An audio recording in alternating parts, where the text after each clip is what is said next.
চলুন আজকে নতুন একটা রেসিপি শেখা যাক।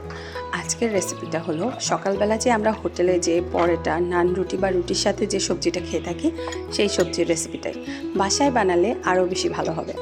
তো ফার্স্টে আমি এখানে নিয়েছি 4-5 রকমের সবজি, যার মধ্যে ছিল মিষ্টি কুমড়া, গাজর, আলু, লাউ এবং বরবটি এবং মুঠো ভর্তি করে পেঁয়াজ নিয়েছি, কয়েকটা কাঁচামরিচ আর আদা রসুন পেস্ট দিয়েছি।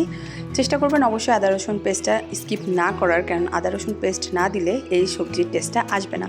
তো তার মধ্যে দিয়ে দিয়েছি লবণ, হলুদ, সামান্য একটু শুকনো মরিচ গুঁড়া, সামান্য একটু ধনিয়া গুঁড়া আর জিরা গুঁড়া।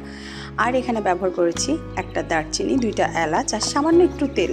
যেহেতু আমি এরপরে এই সবজিটাতে ফোড়ন দিব, তার কারণে তেলটার পরিমাণ আমি কম ব্যবহার করেছি। এখানে পর্যাপ্ত পরিমাণ পানি দিয়ে ঢাকনা দিয়ে সবজিটা সেদ্ধ হওয়া পর্যন্ত অপেক্ষা করব।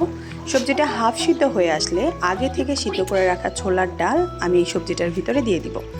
আগে থেকে ছোলার ডালটা সিদ্ধ করে না রাখলে সবজির সাথে ছোলার ডালটা ভালোভাবে মিশবে না, কেননা ছোলার ডাল যেহেতু সিদ্ধ হতে অনেক বেশি টাইম লাগে। দেখুন আমার সবজিটা, ডাল দুটোই পারফেক্টভাবে সিদ্ধ হয়ে গেছে। এখন আমি এই সবজিটাতে বাগার দিব। বাগার দেওয়ার জন্য আমি কড়াইতে তেল গরম করে নিয়েছি। হাফ চামচ জিরা এবং হাফ চামচ পাঁচফোড়ন আমি এই তেলের মধ্যে দিয়ে দিলাম।